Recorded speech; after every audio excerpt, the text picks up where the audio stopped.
3-in-1 senior living apartment. 1. Senior citizen kana perfect senior living. Number 2. Small investment, big appreciation. 3. உங்க பசங்களுக்கு ஃபியூச்சர்ல நல்ல rental income தரப்போற property. ஸ்டெப்ஸ்டோன் ஆலம் இன் Pollachi near Kovai. So அங்கேருந்து யாரெல்லாம் பாதிக்கப்பட்டாங்களோ அந்த குடும்பத்தினரை பனையூர்லேயே திரு விஜய் அவர்கள் சந்திக்க போகிறதா ஒரு தகவலும் வந்திருக்கு. இங்கே விஜய் பற்றியான பல்வேறு ஃபேக் நியூஸ் பரப்பப்படுது. ஓகே, அதில் இதுவும் ஒரு ஃபேக் நியூஸாக கூட இருக்கலாம். ஓகே, ஒன்று இது ரெண்டாவது, அப்படியே இங்கே அழைத்து பார்த்தா என்ன தப்பு? பிஜேபி கூட அலையன்ஸ் போயிட்டாரு, போகிறாரு, அமித்ஷாவிடம் பேசிவிட்டார் அப்படின்னு ஒரு செய்தியை போட்டு அமித்ஷாவை இவரும் டெய்லி பேசி அக்ரிமெண்ட்லேயே சைன் பண்ணிட்டாங்கன்றவங்க இங்கே அடிக்க வேண்டியது. இந்த துயர சம்பவம் நடந்துருச்சு. இன்னொரு பக்கம் பார்த்தீங்கன்னா இப்போ வெள்ளம் வர்றது, இன்னொரு பக்கம் டெல்டாவில் பயிர்கள்லாம் நாசமாயிட்டு இருக்கு. இங்கேயும் சார் விஜய் கான்சன்ட்ரேட் பண்ண மாட்டாரு, இன்னும் சைலண்டாகவே இருக்கிறாரு. இல்லைங்க, இதை அந்த நாகப்பட்டினம் போகும்போது அட்ரஸ் பண்ணாரு. நீங்கள் இந்த மூட்டைக்கு 40 ரூபாய் எக்ஸ்ட்ரா வாங்குறாங்க அப்படின்னு சொல்லிட்டு அவர் அட்ரஸ் பண்ணாரு. அதோட விளைவு தான் இன்னைக்கு இதை பற்றிலாம் மக்கள் பேசுகிறாங்க. நெல் மூட்டையிலே இப்போ முளைச்சிருச்சு அப்படின்றலாம் பிரச்சனை இப்போ பேசுவதற்கான காரணம் அன்னைக்கு விஜய் நாகப்பட்டினத்தில் பேசினது தான். இது ரொம்ப பெரிய ஒரு ஸ்கேமுங்க. இது தார்பாய் வேணும்னா தார்பாய் அவனே கொடுப்பாங்க, கவர்மெண்ட்டே கொடுக்கும். அந்த தார்பாய் 3 நாள்லேயே பிரிச்சுக்கும். ஆனால் அந்த தார்பாய் 1000 ரூபான்னு சொல்லி உங்களுக்கு கொடுப்பாங்க. அது 250 ரூபா கூட ஒருத்தர் இருக்காதுங்களா? மீதி உள்ள காசு யார் அடிக்கிறா? கன்சர்ன் பீப்புள் அடிச்சிடறாங்க. எல்லாத்துலேயும் ஊழல். இது இங்கே நடக்குதுன்னா அங்கே போயிட்டு அவன் கஷ்டப்பட்டு ஒரு இப்போ நெல்லோடைய மழை இல்லையா, ஈரப்பதம் அதிகரிச்சிடும், வெயிட்டு ஜாஸ்தியாக இருக்கும், அதை எடுத்துக்க மாட்டான். காய வச்சுட்டு வா அப்படின்வான். எங்கே போய் காய வைக்கிறது? இந்த குடவுன்லேருந்து மில்லுக்கு அரைக்க எடுத்துகிட்டு போகிறது, வெளி மாநிலங்களுக்கு அனுப்புறது, வெளி மாவட்டங்களுக்கு அனுப்புறது, இதில் எப்படி ஊழல்? எல்லா இடத்துலையும் ஊழல். அதனால் இது ஒரு பெரிய செயின். இதில் பாதிக்கப்படுறது விவசாயிகளும் பொதுமக்களும், லாபம் அடிக்கிறது இடைத்தரகர்களும் லஞ்சவாதிகளும் தான். இது அறப்போருடைய அவங்க ரொம்ப தெளிவாக சொல்கிறாங்க. இதில் 3-4 டிபார்ட்மெண்ட்டை கிளியரன்ஸ் வாங்கணும். Number 1 environment department, forest department, அதுக்கு சிஎம்டிஏ டிபார்ட்மெண்ட். 3 டிபார்ட்மெண்ட்டும் இதை அந்த ராம்சார் நிலம் இல்லை, மார்ஷல் லேண்டுக்கு பக்கத்தில் இருக்குது, இல்லைன்னா கொஞ்சம் தூரத்தில் இருக்குது, இப்படின்னு தப்பாக எப்படி 3 டிபார்ட்மெண்ட்டும் சொல்ல முடியும்? ஒரு பக்கம் இந்த ராம்சார் நிலங்களெல்லாம் நாங்கள் பாதுகாக்கிறோம், நாங்கள் இதெல்லாம் ப்ரொடெக்ட் பண்ணிட்டோம், வேலைச்சேரியை காப்பாற்ற போகிறோம் அப்படின்லாம் சொல்லிட்டு, அதுக்கு இன்னொரு பக்கம் ரகசியமாக இப்படி விட்டு இருந்தா என்னது? இது வெள்ளம் வந்தாலும் அது சரியாக வடிகால் அமைக்கிறது தானே உங்களுடைய வேலை. அதுதான் சார் 4000 crore செலவு பண்ணி. ஆமாம், அது போன வருஷமே 4000 crore. இந்த வருஷம் எவ்வளோ ஆச்சுன்றது யாருக்கும் தெரியாது.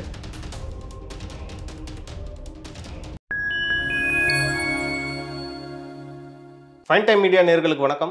இன்று நம்மோடு இணைந்திருப்பவர் மூத்த பத்திரிகையாளர் திரு ஃபெலிக்ஸ் ஜெரால்ட் அவர்கள். வாருங்கள், அவரிடம் அரசியல் சார்ந்த பல்வேறு கேள்விகளை முன்வைக்கலாம். வணக்கம் சார். வணக்கம். இந்த ஒரு துயர சம்பவம் நடந்துச்சு ரீசெண்டாக கடந்த மாதம். ஸோ அங்கேருந்து யாரெல்லாம் பாதிக்கப்பட்டாங்களோ அந்த குடும்பத்தினரை பனையூர்லேயே திரு விஜய் அவர்கள் சந்திக்க போகிறதா ஒரு தகவலும் வந்திருக்கு. இது அவர் போய் பார்ப்பார்னு எதிர்பார்த்த நேரத்தில் திரும்ப பனையூருக்கே எல்லாரையும் பார்க்க போகிறதா சொல்கிறாங்களே, இது ஏற்றுக்கலாம்? இந்த தகவல் சரியான தகவலா அப்படின்னு சொல்கிறாங்க. தகவல் தான், இது அஃபிஷியல் கிடையாது. இல்லை, இப்போ விஜய் கட்சியை கலைக்க முடிவு, பரபரப்பான தகவல் இப்படி வந்தது நீங்கள் பார்த்தீங்களா? அது சரியான தகவலா? இல்லை சார். இங்கே விஜய் பற்றியான பல்வேறு ஃபேக் நியூஸ் பரப்பப்படுது. ஓகே, அதில் இதுவும் ஒரு ஃபேக் நியூஸாக கூட இருக்கலாம். ஓகே, ஒன்று இது ரெண்டாவது, அப்படியே இங்கே அழைத்து பார்த்தா என்ன தப்பு? ஏன்னா இவ்வளோ பெரிய துயர சம்பவம் நடந்துருச்சு, நீங்கள் எப்போவுமே வீட்டை விட்டே வெளியே வர மாட்டீங்க, அட்லீஸ்ட் கொஞ்சம் கரூருக்காச்சும் வந்துருப்போங்க. நீங்கள் உங்களுக்கு என்னங்க தெரியும் அந்த சைடில் என்ன நடந்துட்டு இருக்குன்னு? நமக்கு எப்படி தெரியும்? ஓகே, யாருக்கு அப்படி இருக்க முடியும்? Okay, there could be so many other issues. So நம்ம அந்த நிகழ்வு நடக்கட்டும், அதுக்கப்புறம் நம்ம அதுக்கு முன்னாடியே இங்கே பரப்பப்படுது இல்லையா ஸ்பெகுலேஷன்ஸ்க்கே இது. அது எல்லாமே அதுக்கு இந்த ஃபஸ்ட்டு ஒரு செய்தியை கசிய விடுறது, அதுக்கப்புறம் அந்த செய்தியை வச்சு அடிக்கிறது. அது ஏதோ உண்மை மாதிரியும், பிஜேபி கூட அலையன்ஸ் போயிட்டாரு, போகிறாரு, அமித்ஷாவிடம் பேசிவிட்டார் அப்படின்னு ஒரு செய்தியை போட்டு அமித்ஷாவை இவரும் டெய்லி பேசி அக்ரிமெண்ட்லேயே சைன் பண்ணிட்டாங்கன்றவங்க இங்கே அடிக்க வேண்டியது. அப்போது இதற்கு பின்னாடி உள்ள இந்த ரியல் ஸ்பிரிட் என்ன? ஓகே, இந்த செய்தியை கசிய விடுவதற்கு பின்னாடி உள்ள ஸ்பிரிட் என்ன? விஜயை அசிங்கப்படுத்துவது, கான்ஸ்பிரசி, ஒரு கான்ஸ்பிரசி இருக்கு, அசிங்கப்படுத்துறது, நீங்கள் தலைவரே கிடையாது அப்படின்னு சொல்கிறது. இதுதான் இதுக்கு பின்னாடி உள்ள ஒரே மோட்டிவ். அதற்காக இவர்கள் வந்து திட்டமிட்டு ஒரு ஆள் 2 ஆள் பண்ணுறதில்ல, ஒரு பெரிய நிறுவனமே ஆள் போட்டு இதை பண்ணிட்டு இருக்காங்க. இது எடுபடுமா சார்? எடுபடாதுங்க. என்னுடைய புரிதலில் இது ஏற்படாது. ஏன்னா மக்கள் வந்து யார் பக்கம் இருக்காங்கன்றது ரொம்ப முக்கியம். இது வந்து ஒரு சின்ன இம்பேக்டை ஏற்படுத்தும், ஒரு பாதிப்பை ஏற்படுத்தும். பட் ஆனால் இது ரிசல்ட்டாக மாறுமானா நீங்கள் எவ்வளோ வேணால் நெகட்டிவ் பப்ளிசிட்டி பண்ணுங்கள், ஓகே, விஜய் வந்து அதை தகர்த்துருவார் அப்படின்றதுல எனக்கு ரொம்ப ஸ்ட்ராங்கான நம்பிக்கை இருக்குது. இந்த துயர சம்பவம் நடந்துருச்சு. இன்னொரு பக்கம் பார்த்தீங்கன்னா இப்போ வெள்ளம் வர்றது, இன்னொரு பக்கம் டெல்டாவில் வந்து பயிர்கள்லாம் நாசமாயிட்டு இருக்கு. இங்கேயும் சார் விஜய் கான்சென்ட்ரேட் பண்ண மாட்டாரு, இன்னும் சைலண்டாகவே இருக்கிறாரு. இல்லைங்க, இதை வந்து அந்த நாகப்பட்டினம் போகும்போது அட்ரஸ் பண்ணாரு. நீங்கள் வந்து இந்த மூட்டைக்கு 40 ரூபாய் எக்ஸ்ட்ரா வாங்குறாங்க அப்படின்னு சொல்லிட்டு அவர் அட்ரஸ் பண்ணாரு. அதோட விளைவு தான் இன்னைக்கு இதை பற்றிலாம் மக்கள் பேசுகிறாங்க. ஓகே, நெல் வந்து மூட்டையிலே இப்போ முளைச்சிருச்சு அப்படின்றலாம் பிரச்சனை இப்போ பேசுவதற்கான காரணம் அன்னைக்கு விஜய் வந்து நாகப்பட்டினத்தில் பேசினது தான். இது ரொம்ப பெரிய ஒரு ஸ்கேமுங்க. இது வந்து உண்மையிலேயே இங்கே நேரடி நெல் கொள்முதல் வந்து டெல்டா மாவட்டங்கள் இருக்குது. அதுக்கு பின்னாடி உள்ள சயின்ஸ் என்ன, பின்னாடி உள்ள உண்மையான ஸ்கீம் என்னென்னா, நீங்கள் முன்னாடி வந்து நெல் வியாபாரிகள்னு இருப்பான். அவன் வந்துட்டு, ஏன்னா நான் I come from delta region, அதனால் எனக்கு ரொம்ப நல்லா தெரியும். அவன் அறுவடை முடித்த பிறகு ஒரு 3 இல்லைன்னா 1 ஏக்கர் நிலம் இருக்குதுன்னு வைங்களேன். ஓகே, 1 ஏக்கர் நிலம்ல ஒரு 100 மூட்டை சாதாரணமாக விளையுது. அந்த 100 மூட்டை வந்து 3 மானது 300 மூட்டை. 300 மூட்டையை ஒரு விவசாயி எங்கே வச்சுப்பாரு? வீட்டில் வைக்க முடியாது. அப்போ வைக்க முடியாது. அந்த 300 மூட்டைக்கு அவருக்கு வீடு இருக்காது.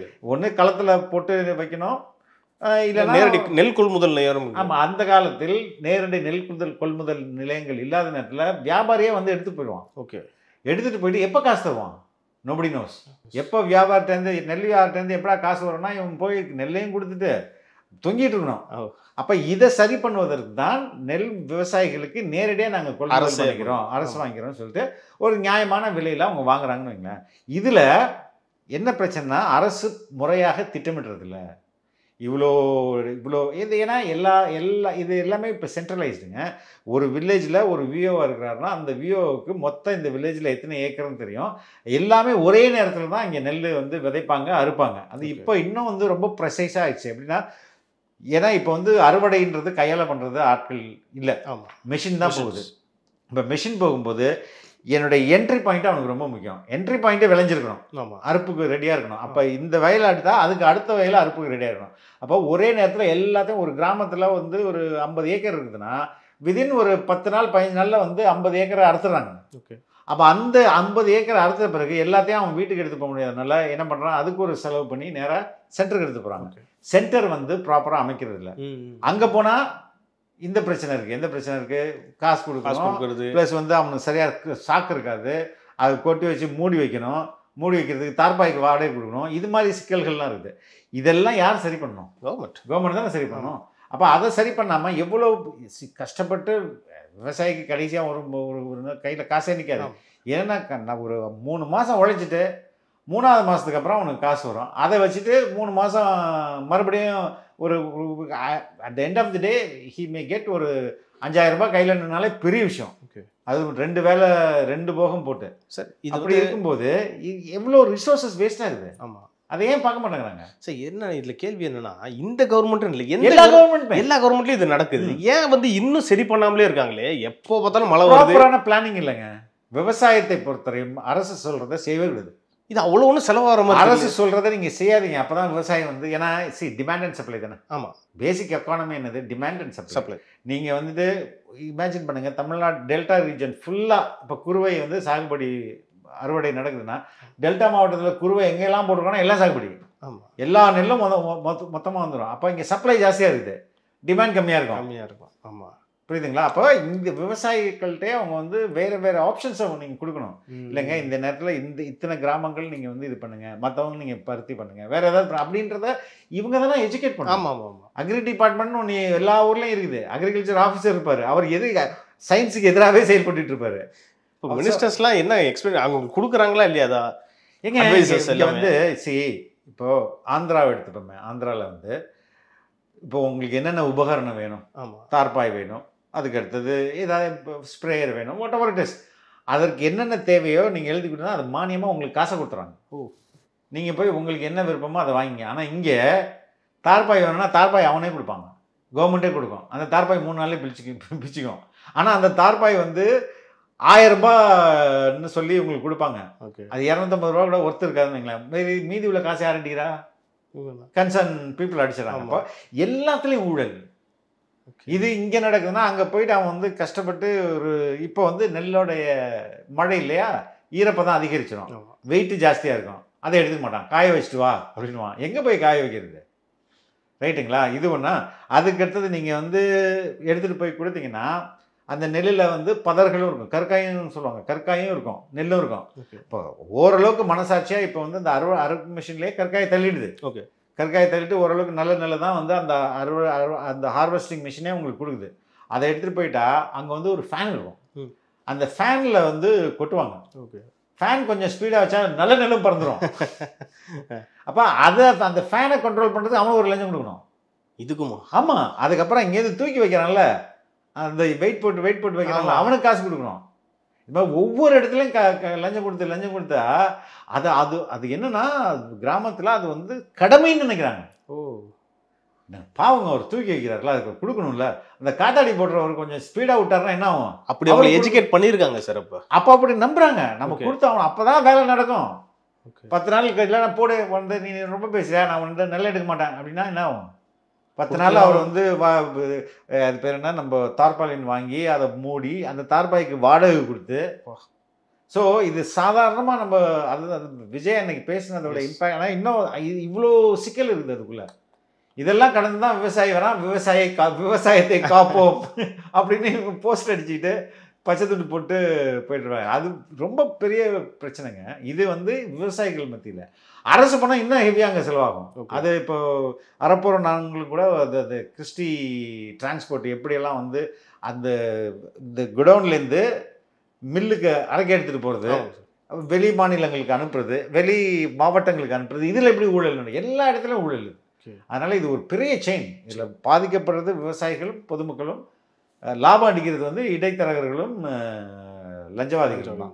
சார், பெரும்பாக்கம் மார்ஷ்லேண்டில், அதாவது ராம்சார் நிலம்னு நோட்டிஃபை பண்ண இடத்துல வந்து கிட்டத்தட்ட 15 ஏக்கர்ஸ் அளவுக்குள்ள ஒரு 1250 யூனிட்ஸ் ஃப்ளாட்ஸ் வந்து கட்ட போகிறதா தமிழ்நாடு கவர்மெண்ட் வந்து ஒரு கிளியரன்ஸே கொடுத்துருக்காங்க. யாருக்குன்னா இந்த பிரிகேட் மோர்கான்ற கன்ஸ்ட்ரக்ஷன் கம்பெனிக்கு.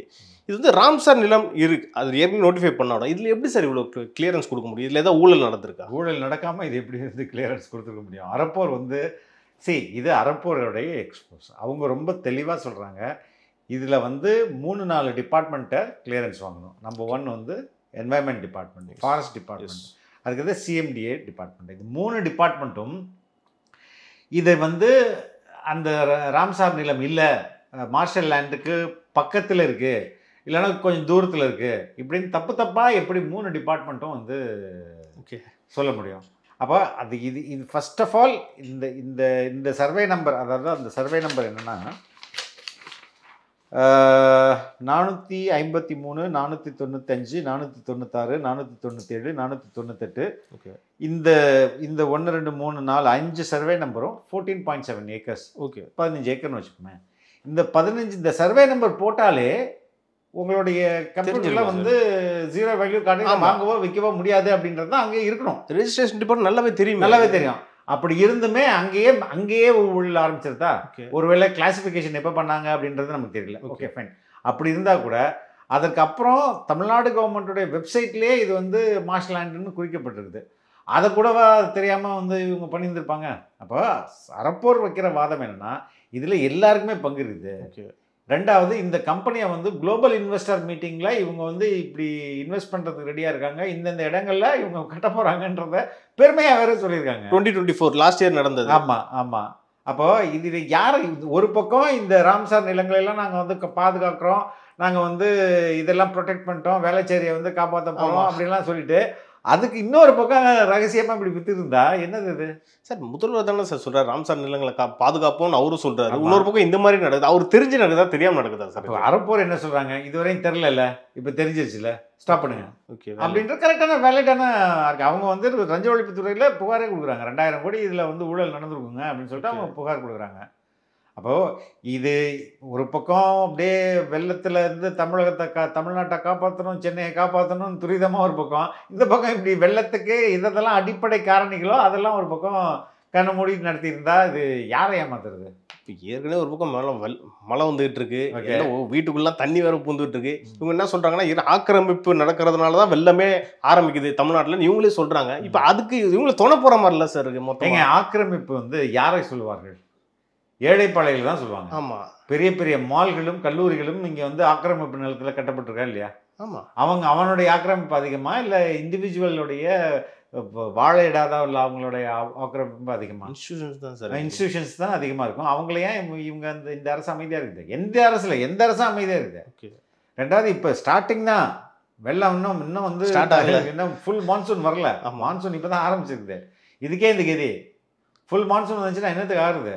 டோட்டலாக மூழ்கிரும் போலியே சார். என்னன்னு தெரியல. இவங்க வந்து இவர்கள் வந்து வெள்ளம் வந்தால் நாங்கள் வந்து இத்தனை முகாம்கள் ரெடியாக இருக்குது, இத்தனை இடத்துல சாப்பாடு இருக்குது, இத்தனை பள்ளிகள் தயாராக இருக்குது, இத்தனை சமூக கூடங்கள் ரெடியாக இருக்குது. இது எதுக்கு நீங்கள் வந்து ஆட்சி பண்ணுறீங்க? வெள்ளம் வந்தாலும் அது சரியாக வடிகால் அமைக்கிறது தானே உங்களோட வேலை. அதுக்கு தான் சார் 4000 crores செலவு பண்ணி. ஆமாம், அது போன வருஷமே 4000 crores. இந்த வருஷம் எவ்வளோ ஆச்சுன்றது யாருக்கும் தெரியாது. சரிங்களா? ஸோ இதில் வந்து இந்த என்ன சொல்கிறது, சானிட்டரி தூய்மை பணியும் நீர் மேலாண்மையும் தான் சென்னை நகரத்தின் மாநகராட்சியோடைய முக்கியமான பணி. இதை தவிர வேற என்ன பணி இருக்கு அவங்களுக்கு? இல்லை பெருசாக தூய்மையும் வடிநீர். அது இப்போ வந்து மெட்ரோ வாட்டர் கூட யாரும் பெருசாக யூஸ் பண்ணுறதில்ல. நம்ம வீட்டில் நீங்கள் மெட்ரோ வாட்டரில் தண்ணி சமைக்கிறீங்க, எல்லாம் கேனுக்கு மாறிடும். அதிகபட்சம் குளிக்கிறதுக்கும் வாஷ்ரூமுக்குமான பயன்பாடு தான். டொமஸ்டிக் யூஸ் இல்லை, கிரே வாட்டர் மாதிரி தான் நம்ம பயன்படுத்துகிறோம். ஓகே, நாட் ஃபார் ட்ரிங்கிங் வாட்டருக்கு யாரும் பயன்படுத்துறது இல்லை. அப்போ மெட்ரோ வாட்டருடைய அந்த இதுவும் போயிடுச்சு, அந்த தேவையும் குறைஞ்சிருச்சு. அப்போ வடிகால் மட்டும்தானே, வடிகாலும் சானிடேஷன் தானே நீங்கள் பண்ண வேண்டியது. ஆமாங்க சார். அதே ப்ராப்பராக பண்ணுறது இல்லையா? ஒரு சைடு வந்து தூய்மை பணியால் பல்வேறு கோரிக்கை வைக்கிறாங்க, வேலையெல்லாம் நிரந்தரம் பண்ணுங்கன்ட்டு. ஆனால் இவங்க என்ன பண்ணியிருக்காங்கன்னா 3 வேளை இலவசமாக கட்டணமில்லா உணவுகள் கொடுக்குறோன்னு இப்போ சொல்லிட்டாங்க. டிஃபன் பாக்ஸ் வீடு அவங்களுக்கு அவங்க பணி செய்கிற இடத்துக்கே டிஃபன் பாக்ஸ் போயிடும். ஏங்க இதெல்லாம் ஏன் அவங்களுக்கு கேட்டால், அவங்க கேட்டது எனக்கு நல்ல சம்பளம் கொடு, நானே உனக்கு சாப்பாடு போடுறேன் அப்படின்றது தானே அவங்களுடைய. சரி, ஒட்டு மொத்தமாக 20,000 பேர் இங்கே ஒர்க் பண்ணுவாங்கன்னு நினைக்கிறேங்க.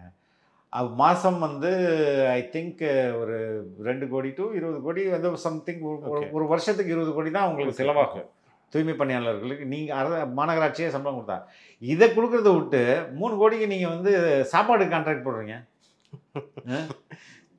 அது இல்லாமல் இந்த ப்ரைவேட் நிறுவனத்தில் இவங்க வேலை செய்யும்போது, ராம்கி நிறுவனம்னு வச்சுக்கோங்க, அந்த ராம்கி நிறுவனம் சரியாக வேலை செய்கிறதா அப்படின்னு நீங்கள் பார்க்கறதுக்கு ஒரு குரூப் இருப்பாங்களே, சூப்பர்வைசர்ஸு, அதெல்லாம் கார்பரேஷன் அதிகாரிகள் தானே இருக்காங்க. அதை இப்போ அவுட் சோர்ஸ் பண்ண போகிறாங்க. அப்போ ஒரு தனியார் கம்பெனி சரியாக வேலை செய்தா இல்லையான்னு பார்க்குறது இன்னொரு தனியார் கம்பெனி. ஸோ டோட்டலாக ப்ரைவேட்டைசேஷன். ஆமாம், அது அப்போ வேறு அப்போ தூய்மை பணியாளர்கள்லாம் என்ன சொல்கிறாங்க, அப்போ கார்பரேஷனை மொத்தமாக ப்ரைவேட்டைஸ் பண்ணிடுங்க, வேறு யாராவது ப்ரைவேட்லேருந்து மேயரை கூட்டுவாங்க, ப்ரைவேட்லேருந்து ஒரு ஐஏஎஸ் ஆஃபீஸர் ஒரு ஆணையரை கூட்டுவாங்க அப்படின்றாங்க. ஸோ ப்ரைவேட் அப்படின்றது சப்ஜெக்ட் எங்கேயோ போகிறோம். பட் இது 2 தான், குடிநீர் வடிகால் வாரியம், இதுதான். அதுதான் தூய்மை பணியும் வடிகால் வாரியம் தான். அதில் தான் இதுலேயும் வருது. மெட்ரோ வாட்டர் கீழே தான் சிவேஜும் வருது. அப்போ இந்த 2 டிபார்ட்மெண்ட் தான் சென்னைக்கு ஒர்க் பண்ணுது. இப்போ எலக்ட்ரிசிட்டி தமிழ்நாடு எப்படி இருக்குது, மற்ற டிரான்ஸ்போர்ட்டு பல்லவன் கார்பரேஷன், மற்ற அதுக்கு கார்பரேஷன் கீழே வரல, எல்லாமே அது தனி கார்பரேஷனாக இருக்குது. அப்போ இவங்க 2 தான், இது 2 தானங்க சென்னை கார்பரேஷனோட பிரதான வேலை. அப்போ நம்ம கார்பரேஷன் டேக்ஸ் யாருக்கு போகுது? அது நேராக கார்பரேஷனுக்கு போகுது. அதுக்கு எக்கச்சக்கமான ப்ராப்பர்ட்டி டேக்ஸ்லேருந்து எல்லாமே கார்பரேஷனுக்கு தான் போகுது. ப்ரொஃபஷனல் டேக்ஸ்ன்னு சொல்லி வாங்குறாங்க, சொத்து வரி வாங்குறாங்க, அதுக்கப்புறம் நீர் வரி வாங்குறாங்க, இதெல்லாம் அங்கே தான் போகுது. இதை வச்சுட்டு செல்வம் கொழிக்கும் கார்பரேஷனில் இதில் ஒரு 20,000 பேரை நீங்கள் வச்சு வேலை பண்ண முடியாது. லாஸ்ட்டில் போகுதுன்னு நிறைய பேர் சொல்கிறாங்க. எப்படி லாஸ்ட்டில் போகும்? கொள்ளையடிக்காமல் இருந்தால் லாபத்தில் போகும், கொள்ளையடிச்சா லாஸ்ட்டில் தான் போகும். Okay sir, coming to Masterland again, என்னன்னா இந்த கிளியர், அதாவது என்விரான்மெண்டல் செக்ரட்டரி இருக்காங்க, திருமதி சுப்ரியா சாஹூ இருக்காங்க, இவங்க இருக்காங்க, இதெல்லாம் வந்து அவங்க மானிட்டர் பண்ணாமலே எப்படி சார் இவங்க வந்து கிளியரன்ஸ் கொடுத்துருக்க வாய்ப்பு இருக்குது? இல்லைங்க, அதுதான் எப்படி அவங்க தான் வந்து ஃபாரஸ்ட்டுக்கும் இருக்கிறாங்க, என்வாயர்மெண்ட் ஃபாரஸ்ட்டுக்கும் இருக்காங்க, இதுக்கும் அது இவங்க தான் இருக்காங்க. எப்படி அது முடியுது? அப்போ இங்கே இதை கண்டிப்பாக ஏதோ சம்திங் கரப்ஷன் இல்லைன்னா இது எப்படி நடந்துக்க முடியும்? ஓகே, 15 ஏக்கர் வந்து அல்வா துண்டு மாதிரி எடுத்து கொடுக்குறாங்கன்னா இல்லை ஏதாவது அழுத்தம் தான் இருக்கான்னு நினைக்கிறீங்க? யாருக்கு அழுத்தம் வந்திருக்கும்? அதிகாரிகளுக்கு. அதிகாரிக்கு எங்கேருந்து வந்திருக்கோம் அழுத்தம்? மேல இடத்துல மேலிடத்துலேருந்து தான் வந்திருக்கோம்.